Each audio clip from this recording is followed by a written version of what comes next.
Andrew Sachs, Andrew Sachs. I said some things I didn't have oughta, like I had sex with your granddaughter, but it was consensual and she wasn't menstrual. Although modern-day performers do not get sent to court for obscene language, they do still get chastised by the media.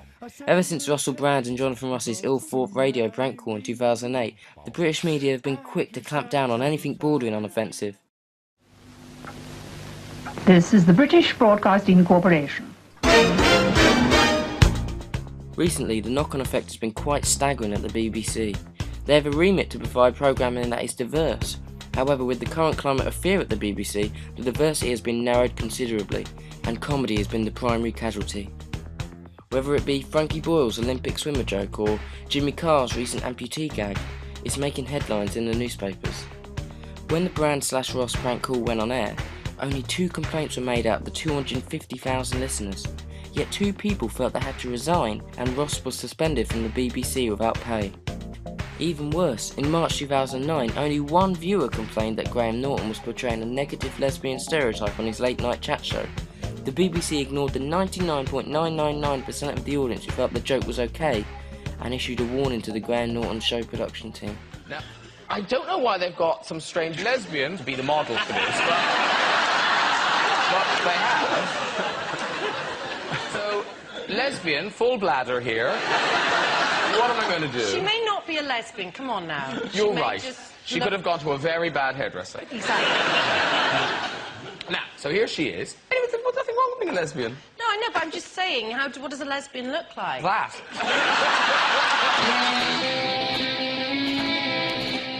I decided to do my own investigation and sent a fake complaint letter to the BBC about a recent joke on popular panel show Have I Got News For You. According to the Sunday Telegraph, some members of the royal family blame the paparazzi for the death of Princess Diana. Others thank them. I personally wasn't offended by the joke, but wanted to see firsthand the BBC's reaction to a complaint letter. Within a few days they replied, "Thanks for your email regarding the 11th of December edition of Have I Got News For You. We are sorry that you were upset by the joke and we'd like to assure you that we've registered your complaint on our audience log. This is a daily report of audience feedback that's circulated to many BBC staff, including members of the BBC Executive Board, channel controllers and other senior managers. The audience logs are seen as important documents that can help shape decisions about future programming and content. Although quite pleased that my comments may have reached the BBC Executive Board, it's also quite worrying how much impact my fake complaint letter could do. It's startling that 1 or 2 small-minded people who may have not understood a joke's satirical elements, or are perhaps a little too sensitive, can shape the future of comedy programming for all of Britain. This attitude in particular is quite mindless and could cause problems for comedians who feel it necessary to talk about serious subjects which really matter. This is an attitude which is all too familiar to American comic Bill Hicks. You're over here doing your tour, Still Dangerous tour, that's what you call it, Still Dangerous. Right. And that builds up your image as you're like the dangerous person to follow after Lenny Bruce. Is that difficult for you to keep being more outrageous or more dangerous, more challenging? No. Lenny's dead. It's a one-man race now. Bill Hicks was a provocative stand-up comedian who not only made the audience laugh, but also made them think. He was a social critic, with a lot of his comedy coming from his anger towards consumerism and mediocrity within the mainstream media. By the way, if anyone here is in advertising or marketing, kill yourself. Even at a young age, Hicks showed great interest in comedy by performing to his Sunday school class and making his friends incessantly laugh. Growing up in Texas and raised in a Southern Baptist faith, from a young age Hicks was surrounded by people telling him what he can and can't do. Fast forward 15 years and not a lot had changed. Hicks was now a popular cult stand-up comedian who refused to compromise his beliefs when performing on stage. Bill, you vote for Clinton? Taxes going up, I'm warning you right now. He may say he's not right, taxes going up. Well, I have news for you, folks. There's other reasons not to vote for Bush than taxes, okay? The reason I didn't vote for him, you ready? Is that Bush, along with Ronald Reagan, presided over an administration who for 12 years, their policy towards Central America included genocide. Now, see, the reason I didn't vote for him is because he's a mass murderer. Yeah. See, there's other reasons to vote than your wallet. See, I weighed taxes, mass murder.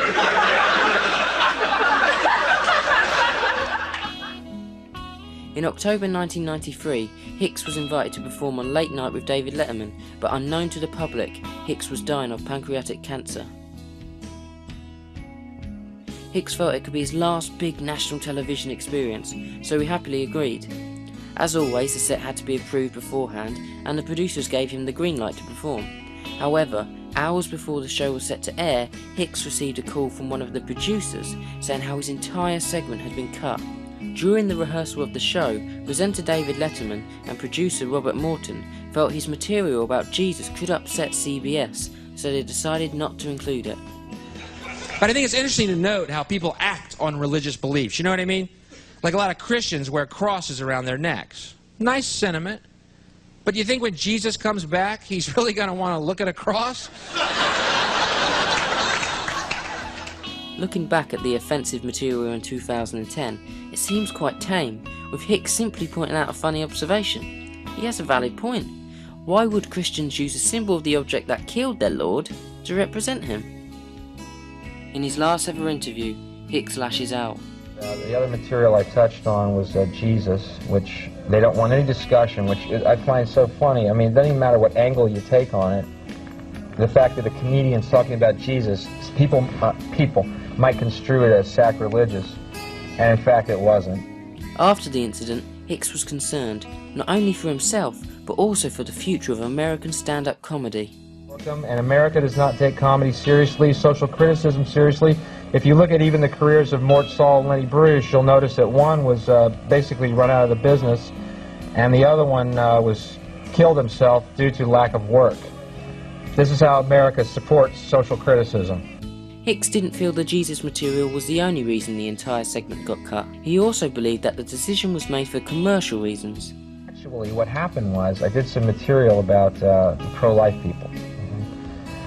And the joke I did was very simple. All I said was... You know, if you're really pro-life, do me a favor. Don't lock arms and block med clinics, okay? If you're so pro-life, do me a favor. Lock arms and block cemeteries, okay? Let's see how committed you are to this idea. She can't come in. She was 98. She was hit by a bus. There's options. Anyway, they counted that as one of the quote-unquote hot points that I touched on. Here's the punchline. Monday night during the Letterman show, a commercial airs for pro-life. So see, we just had a misunderstanding. I thought I lived in the U.S. of A., United States of America, and actually we live in the U.S. of A., United States of Advertising. Freedom of expression is guaranteed if you've got the money. Okay. Hicks felt betrayed. His last ever television performance, his goodbye to the nation, had been left on the cutting room floor for reasons he felt were to keep people stupid, docile and apathetic. Hicks felt the mainstream media didn't want him because he didn't correspond with their propaganda. Hicks passed away only a few months later in February 1994 at the age of 32. You've been great. I hope you enjoy it. Thanks a lot. Thanks for coming to my final show.